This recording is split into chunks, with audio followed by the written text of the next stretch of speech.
নমস্কার বন্ধুরা, সবাইকে স্বাগত সিম্পল ফুড অ্যান্ড ট্রাভেলে। আজকে তৈরি করে দেখাবো শীতের সন্ধেবেলায় কিভাবে টিফিনে মুড়ি মাখা তৈরি করবেন, সেটাই দেখাবো। ভিডিওটা স্কিপ না করে সম্পূর্ণ দেখার অনুরোধ রইল।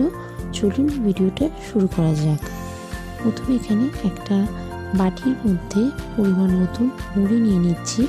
আপনারা যেই পরিমাণে মুড়ি খেতে চান সেই পরিমাণে মুড়িটা নেবেন। এখানে পরিমাণ মতন মুড়ি নিয়ে নিয়েছি।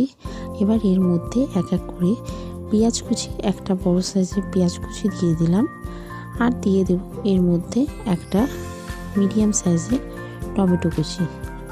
সবজিগুলো একসাথে আগে দিয়ে দেব, তারপরে মাখবো। এবার এর মধ্যে একটা শসা দিয়ে দিলাম। আপনারা যারা চ্যানেলে নতুন ভিডিও দেখছেন অবশ্যই চ্যানেলটি সাবস্ক্রাইব করে দেবেন।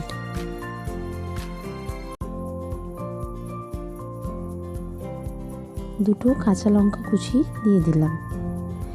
কাঁচা লঙ্কা কুচি দিয়ে এবার এর মধ্যে পরিমাণ মতন ধনেপাতা দিয়ে দিলাম। এখন যেহেতু শীতকাল সেই জন্য ধনেপাতাটা দিয়ে দিলাম। আপনারা চাইলে দিতে পারেন, না চাইলে নাও দিতে পারেন। এখানে সব সবজিগুলো দেওয়া হয়ে গেছে মুড়ির মধ্যে। এবার এর মধ্যে দিয়ে দেব পরিমাণ মতন চানাচুর। আপনারা যে কোনো চানাচুর ব্যবহার করতে পারেন। আমি এখানে টক ঝাল মিষ্টি চানাচুরটা ব্যবহার করেছি, যেটা খেতে খুব বেশি ভালো লাগে। এবার এর মধ্যে পরিমাণ মতন বাদাম দিয়ে দিলাম, আর এর মধ্যে দিয়ে দিলাম পরিমাণ মতন সামান্য বিট নুন, আর দিয়ে দিচ্ছি চাট মশলা। আপনারা এর মধ্যে চাট মশলাটা একটু পরিমাণ মতন ব্যবহার করুন। এবার এর মধ্যে দিয়ে দিলাম সর্ষের তেল। সর্ষের তেলটা দিয়ে ভালো করে মুড়িটাকে মেখে নিতে হবে। এখানে সব কিছু উপকরণ দেওয়া হয়ে গেছে। এবার ভালো করে মুড়িটাকে মেখে নেব। যারা চ্যানেলটি সাবস্ক্রাইব করেছেন তাদেরকে অসংখ্য ধন্যবাদ।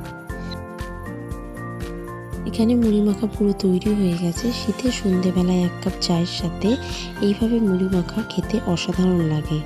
আপনাদের ভিডিওটা কেমন লাগলো অবশ্যই জানাবেন। ভালো লাগলে লাইক, শেয়ার, কমেন্ট করবেন। চ্যানেলটা সাবস্ক্রাইব করে দেবেন।